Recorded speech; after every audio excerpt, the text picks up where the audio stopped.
இலக்கண கவிதை. நீங்கள் ஸ்க்ரீனில் பார்த்த மாதிரியான லவ் ஸ்டேட்டஸ் நம்ம இன்சார்ட் ஆப்பில் எப்படி எடிட் பண்ணுறது அப்படின்னு சொல்லி பார்த்துடலாம். நீங்கள் டேரெக்டாக இன்சார்ட் ஆப் ஓப்பன் பண்ணிக்கிங்க. வீடியோ மோடு கிளிக் பண்ணி நியூ ப்ராஜெக்ட் கொடுத்துட்டு ஃபோட்டோ மோடு போயிட்டு நீங்கள் என்ன ஃபோட்டோ வச்சு ஸ்டேட்டஸ் எடிட் பண்ணணுமோ அந்த ஃபோட்டோவை செலக்ட் பண்ணிட்டு கீழே இருக்க ஓகே கொடுங்க. டேரெக்டாக கேன்வாஸ் போயிட்டு 9:16 ஃப்ரேம் கொடுத்துட்டு ஓகே கொடுத்துருங்க. அப்போவும் பிக்சர் ஃபுல் ஸ்க்ரீனுக்கு செட் ஆகலை அப்படின்னா கீழே கிராப் இருக்கும், அதில் போயிட்டு 9:16 கொடுத்தீங்க அப்படின்னா கரெக்டாக ஃபுல் ஸ்க்ரீன் செட் ஆகிரும். கீழே பார்த்தீங்கன்னா நீங்கள் செலக்ட் பண்ண பிக்சரோட டைம் 5 செகண்ட் இருக்கும். டச் பண்ணிங்கன்னா ஏரோ வரும். நீங்கள் ரைட் சைடு ஏரோ அட்ஜஸ்ட் பண்ணி டைமிங் அட்ஜஸ்ட் பண்ணிக்கலாம்.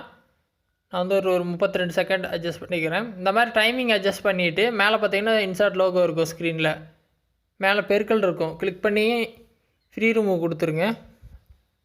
லோகோ ரிமூவ் ஆயிரும். நெட்டை ஆஃப் பண்ணி வச்சுட்டு பண்ணுங்கள், அப்போ தான் ஆட் இல்லாமல் இந்த மாதிரி லோகோ ரிமூவ் பண்ணிக்கலாம். இல்லாட்டி விளம்பரம் ஓடும், அது முடிஞ்ச முன்னாடி லோகோ ரிமூவ் ஆகும்.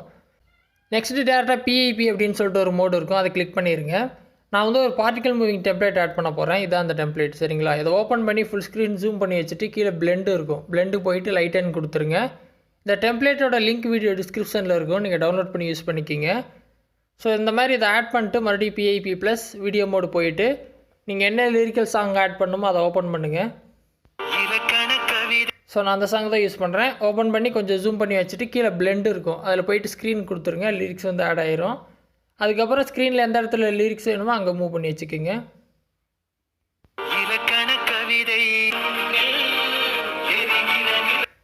ஸோ இப்போ பார்த்தீங்கன்னா ஸ்டேட்டஸ் ரெடி. சிம்பிளான எடிட்டிங் தான். இது வரைக்கும் எடிட் பண்ணிட்டீங்க அப்படின்னா மேலே சேவ் இருக்கும், மறுபடியும் சேவ் கொடுங்க. வீடியோ சேவ் ஆக ஆரம்பிச்சிடும். 100% முடிஞ்சோன்னே கேலரிக்கு வீடியோ வந்துடும். அதுக்கப்புறம் நீங்கள் சோஷியல் மீடியாவில் ஷேர் பண்ணிக்கலாம். இந்த எடிட்டிங் ட்ரை பண்ணுங்கள். டவுட் இருந்தால் வீடியோ கமெண்ட்ஸில் சொல்லுங்கள். வேறு எது டாபிக்ஸில் வீடியோ வேணும்னாலும் கமெண்ட்ஸில் சொல்லுங்கள், நான் போஸ்ட் பண்ணுறேன். ஃபஸ்ட் டைம் சேனல் வந்திருந்தால் சப்ஸ்கிரைப் பண்ணி சப்போர்ட் பண்ணுங்கள். இன்னொரு யூஸ்ஃபுல்லான வீடியோவில் உங்களை நாளைக்கு சந்திக்கிறேன். நன்றி, வணக்கம்.